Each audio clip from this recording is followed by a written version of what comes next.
రజనీకాంత్ కూడా trend follow అవుతున్నారు. Sequels కు క్యార్ ఆఫ్ అడ్రస్ గా మారుతున్నారు. ఇప్పటికే జైలర్ సీక్వెల్ లో నటిస్తున్నారు. ఇప్పుడు నరసింహ సీక్వెల్ కు జిందాబాద్ కొట్టారు. ఆ విషయాన్ని తానే స్వయంగా వెల్లడించారు. 1999లో కేఎస్ రవికుమార్ మేకింగ్ లో రజనీకాంత్ హీరోగా తెరకెక్కిన నరసింహ సౌత్ బాక్సాఫీస్ వద్ద సంచలన విజయాన్ని అందుకుంది. ముఖ్యంగా తమిళనాడులో బాక్సాఫీస్ రికార్డులు అన్నింటినీ బద్దలు కొట్టింది. ఆడవాళ్లు అందరూ గేటు బద్దలు కొట్టుకొచ్చి థియేటర్స్ కి వచ్చి చూసిన సినిమా ఇది అని సూపర్ స్టార్ రజనీకాంత్ స్టేట్మెంట్ ఇచ్చాడు. అంటే నరసింహ రిలీజ్ రోజుల్లో ఈ సినిమా క్రేజ్ గురించి ఇంతకంటే ఏం చెప్పగలం. తెలుగులో సరాసరి 49 థియేటర్స్లలో 50 రోజులు ప్రదర్శింపబడింది. ఇక ఈ సినిమా క్యాసెట్స్ రికార్డు స్థాయిలో అమ్ముడుపోయాయి. మొత్తంగా రజనీ కెరియర్ లో నరసింహ ఒక మైలు రాయి.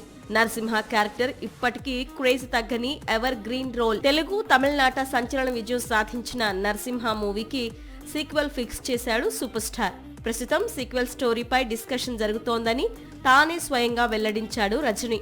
అంతేకాదు సీక్వెల్ కు నీలాంబరి అనే టైటిల్ ఫిక్స్ చేస్తున్నట్లు ప్రకటించాడు. నిజానికి మొదటి భాగానికి నరసింహ అనే టైటిల్ కంటే నీలాంబరి టైటిల్ కరెక్ట్ అనేది చాలా కాలంగా సూపర్ స్టార్ చెప్పుకొచ్చే మాట. ఇప్పుడు అదే మాటను నిలబెట్టుకుంటూ సీక్వెల్ కు నీలాంబరి టైటిల్ లాక్ చేశాడు. Rajinikanth, Ramyakrishna already Jailer sequel లో నటిస్తున్నారు. కాకపోతే మొదటి భాగం పాత్రలను కొనసాగిస్తున్నారు. కానీ నరసింహ సీక్వెల్ అలా కాదు.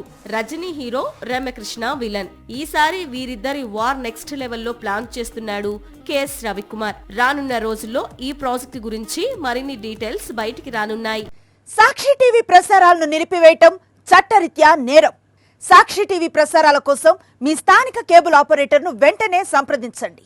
డిటిహెచ్ లో, ఇంటర్నెట్ లో కూడా సాక్షి టీవీ ప్రసారాలను వీక్షించవచ్చు.